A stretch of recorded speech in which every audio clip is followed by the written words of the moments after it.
Hi Rick, good evening. Yes, DJ. Good evening po. Good evening sa iyo, mahal ko. Sige, usap na tayo, love. Anong may paglilingkod ko sa iyo at napatawag po sa Usapang LDR? Po, DJ, may kukonsen lang po sana ako, DJ, about sa relasyon namin ng girlfriend ko nung past 4 months na po kami. Mm. Bali po, sa 4 months po namin, bali nag-on po kami nung April 9 po. Tapos, tong September 7 po, gusto niya pong makipag, lang po daw, cool off lang daw po. Bakit daw? Kasi daw gusto niya daw po magpahinga. Tsaka po kasi po, single mom po kasi siya. Tapos yung parang pinabayaan lang po siya ng ex niya noon na nabuntis siya hanggat sa nanganak po siya. Ano po. Tapos bali naging kami po ng yung 4 months na po kami nitong September. Sana magpa 5 months na po kami sa September 9. Okay. Opo. Tapos po, yung sabi niya po, gusto niya daw po muna mapagpahinga po na kailangan niya daw po muna makapagpahinga kasi focus daw siya muna sa anak niya. Sabi niya. Okay. Bakit tawag dito, na ko-consume mo ba yung lahat ng oras niya? I mean, majority ba ng time niya ay napupunta na sa'yo instead of the child? No po, bali may work naman po siya. Okay. Bali, naman po, kahit yung walang pasok siya po Saturday or Sunday, doon na lang po kami minsan nag-meet naman po. Okay. Tsaka yung communication namin, hindi naman po, yung kasi nag-text naman ako lagi, nag-chat gano'n. So, hindi naman sinasabi na lack of communication po kami. Ayun po, DJ, ganito yun. Bali, may po kasi ang problema, diba Sabado po wala siyang pasok. Ngayon, kinontak ko siya sa gabi ng Sabado. Kasi tawagan ko po siya kasi siyempre nami-miss ko naman po siya. Yan po, DJ, hindi ko po siya makontak sa ini-network na ginagamit niya. Tsaka yung account niya sa social media po. Tapos, DJ, yung ka po kasi, nung Sabado na yun na ikaw niyo-contact ko siya, hindi ko siya makontak. Tapos, nag-alala po ako kasi sinunod ko na yung buhay niya, ganun po, yung mati niya. Kasi sobrang alala ko baka kung saan sa pumunta pa. Concern lang po ako sa kanya. Nagalit po siya kasi bakit po ako nakipag-contact doon sa mga kapatid niya, ganun po. Tapos, Sabado po yun. Tapos nung Lunes po, nag-meet po kami. Pumunta po siya sa boarding ko. Tapos, yun po, may pinagpapagtan siya sa akin. Sabi niya, matatanggap ko daw po ba siya kung may sasabihin siya sa akin. Okay. Yun po. Bali po, matagal po silang hindi nagko-contact ng ex niya. Kasi po, long time na po yun na Lunes, pinagtapat po niya sa akin na nakipagkita daw siya sa ex niya kasi gusto niya ipamukha yung ginawa ng ex niya sa kanya dahil pudot regarding sa anak niya. Kasi parang pinabayaan po siya.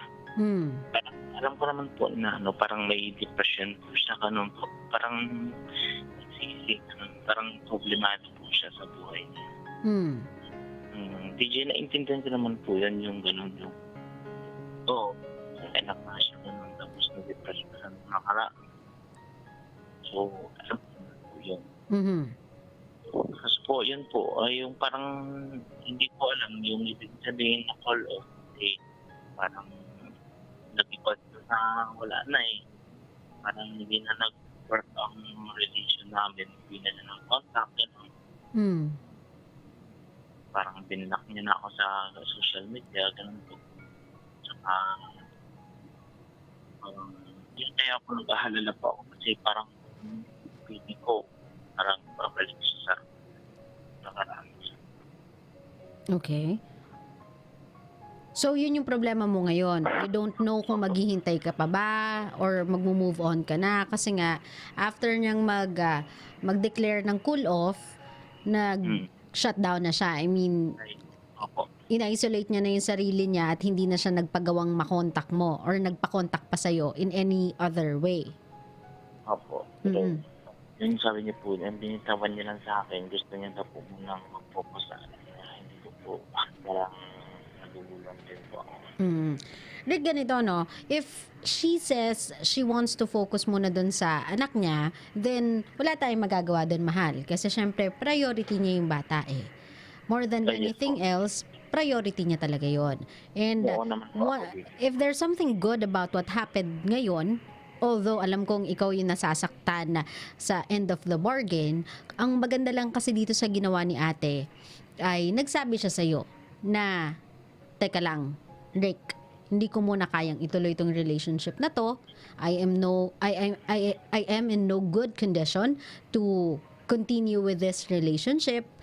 Right now, kailangan ko muna i-focus or lagay yung buong attention ko sa anak ko. And ayoko tang saktan in the process. Hindi man to yung eksaktong words na sinabi niya. Opo. Ito yung gusto niyang gawin. Kasi she doesn't want to drag you dun sa pinagdadaanan niya. Alam niya kasi na you love her, you are doing everything to accept her, to be there for her, to understand her. It's just that alam niya sa sarili niya na ayaw niyang maging unfair. Na pagdaanan lahat ng to, tapos yung nasa dulo or nasa kabilang dulo, which is ikaw, Rick, ay masasaktan sa proseso. So ngayon, kung ang tatanong mo sa akin ay kung magmo-move on ka na ba with your life, kasi you have this fear na feeling mo babalik siya sa ex niya, that's a decision na may karapatan siyang gawin, that's a decision na nasa sa kanya. Pero ikaw, Rick, even if naman kasi sabihin niyang cool off to or break to, you have all the right to move on with your life. You don't need to wait for this person. Kasi proseso pa rin naman yung pagdadaanan mo habang nagmo-move on ka eh. Kumbaga wala namang nakakatulog at paggising naka-move on na sila eh. You still have to undergo a certain process para makapag-move on. And it will take months or even years for some people. I just don't know with you kung ilang buwan ang kakailanganin mo in order to get over this relationship.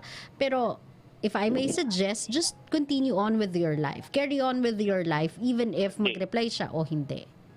Kasi po, DJ, edit po, nag-waiting po ako ngayon, paalis na po ako ng ibang bansa. Nag-upload po ako sa Saudi.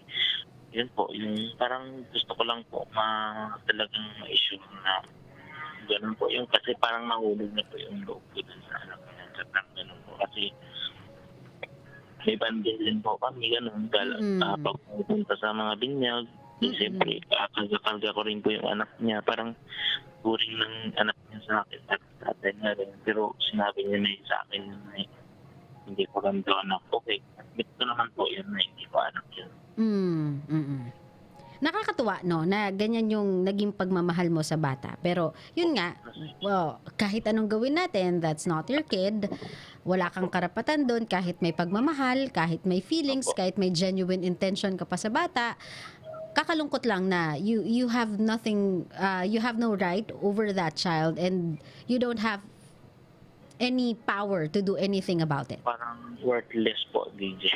Hindi naman worthless, mahal ko. I'm sure for a moment in time, she was thankful na ganun kang klaseng tao. And actually, Rick, ikaw ay isang, kumbaga isa kang simbolo ng mga lalaki na, alam mo yon, kayang tumanggap ng single mother. Kayang magmahal ng single mother. And for me, grabe yung bravery ng ganyang klaseng tao, ganyang klaseng lalaki. Grabe yung tapang ninyo to be able to treat somebody's kid as if that kid is their own kid. Oo. At yun yung tinuro mo. Bago po kami naging gano'n po, pinag-usapan po yan sa kanya na panindigan ko ganito. May plano po ako sa kanila, ganyan po. Para at least parang pag-aalis ako, parang dala ko sila DJ. So, malaki eh. Ganito na lang, mahal ko, no? I'm not gonna give you false hope, Rick. Pero I'm not gonna close the door for you, and I don't want you to close yours either. Kasi ang dami pa din naman pwedeng mangyari. Cool off the Rick eh. Maybe andito kasi siya sa moment ng buhay niya na nalilito siya. And in order for her to figure things out, kailangan niyang i-cut yung mga taong pwedeng maapektuhan habang nagtatry siyang mag-decide kung saan siya papunta. And it's just so unfortunate that you are one of those people na kailangan niya munang i-shut off sa buhay niya in order na makapag-decide. Ngayon, Rick, gawin mo lang yung kailangan mong gawin. Just carry on with what you have to do. Alis ka ng bansa, you are going after a greener pasture in life, sa imahe ng bagong bansa, go ahead.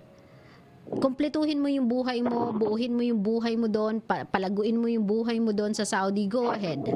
Kung kayo talaga ay para sa isa't isa, one day she will drop a message in your inbox. And if ever na dumating yung pagkakataong yun, Rick, and you still love this girl, you are still, sabihin na natin, head over heels dito sa babaeng to, at naramdaman mo naman yung genuine na paghingi niya ng tawad sa momentarily niyang paglayo in order na makapag-isip, in order na makapag-concentrate, in order na ayusin yung buhay niya. Kung genuine naman yung paghingi niya ng tawad at naramdaman mo yon, then maybe you guys can continue on where you guys left off. Pero as of the moment, mahal, wag mo hinto yung buhay mo. At wag mong isipin na walang kwenta yung ginawa mo for 4 months. Kasi it may seem na wala siyang kwenta kasi wala siyang pinatunguhan, pero Rick, sa loob ng 4 na buwan, tinupad mo yung pangarap niya para sa anak niya.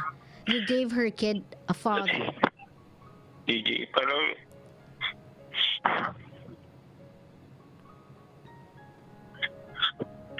parang wala po kasi, parang gano'n pa, sabi niya, patahimikin na daw po siya, gano'n.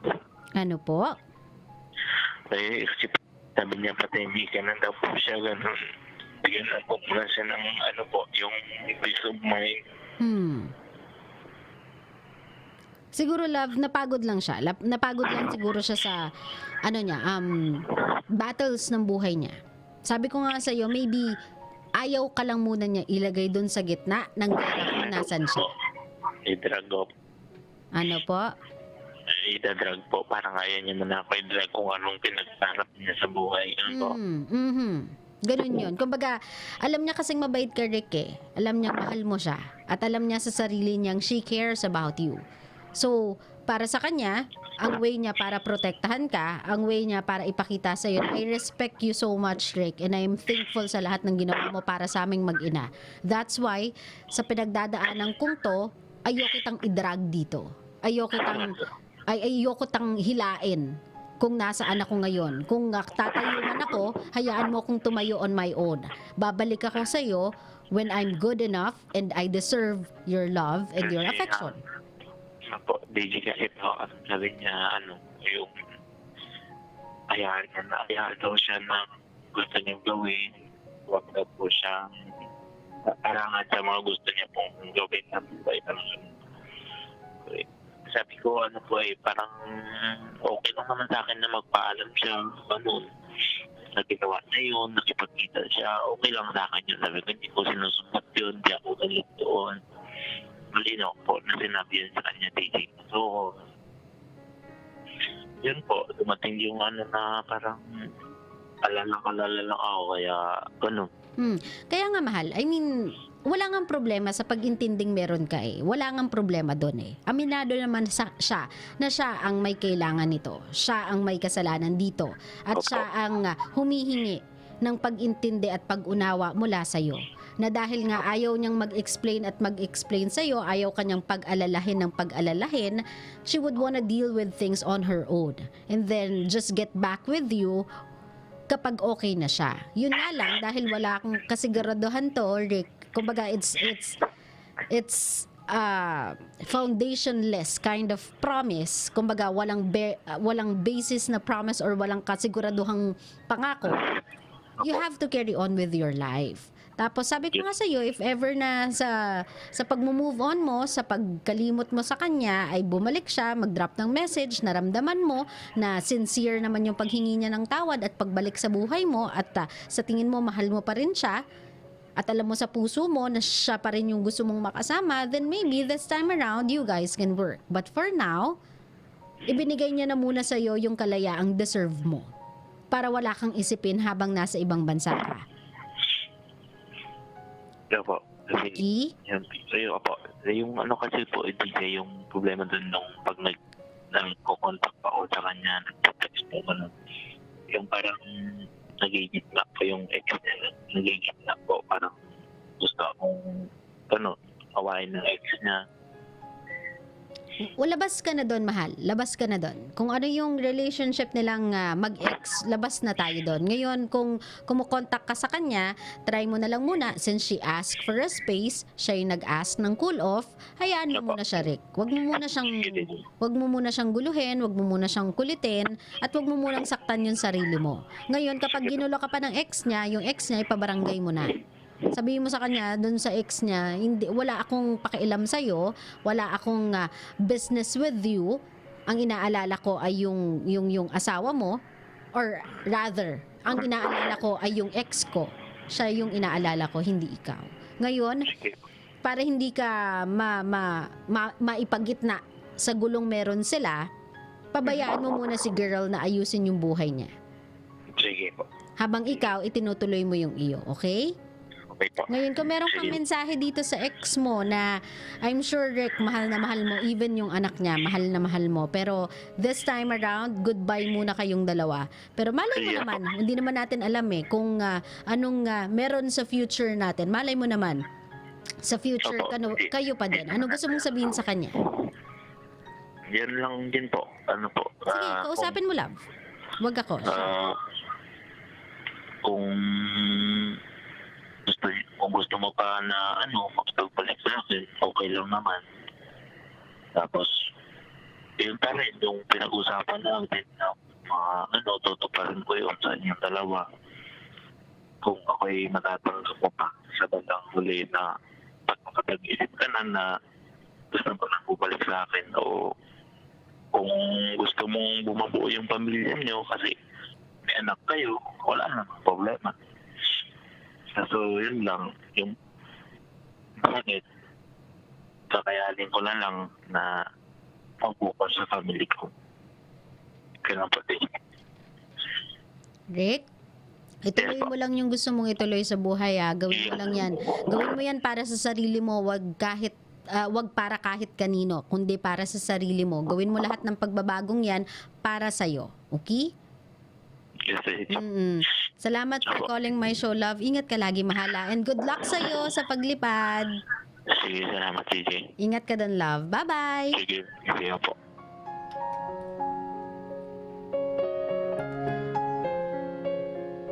O diba, nakakatuwa lang yung ganitong klaseng mga lalaki. Sa totoo lang natutuwa ako sa mga taong ganito. Yung kayang yakapin yung mga kabisyo natin na once in their lives, nagtry bumuo ng pamilya, hindi pinalad, naging single parent, and then someone comes along sa mga buhay-buhay nila and is willing to accept them along with their kids. Nakakatuwa lang sila. Para sa akin, ang tatapang nila and both at the same time, para sa akin, ang genuine ng love na kaya nilang ibigay.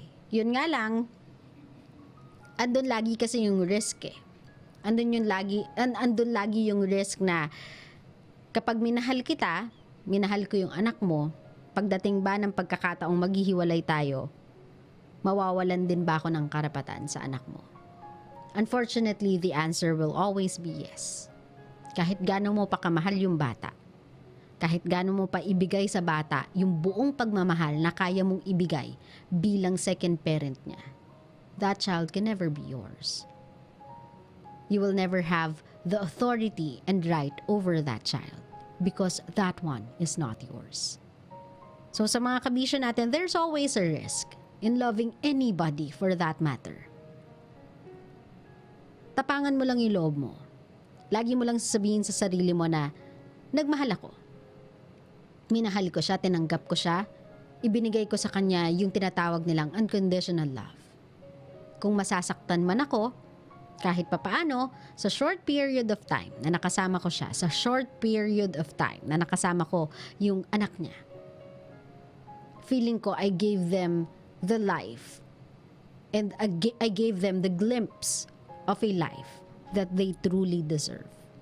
Now, if I'm not the right person para ibigay yun sa kanila, I have no regrets. And I will never have any regrets in my life.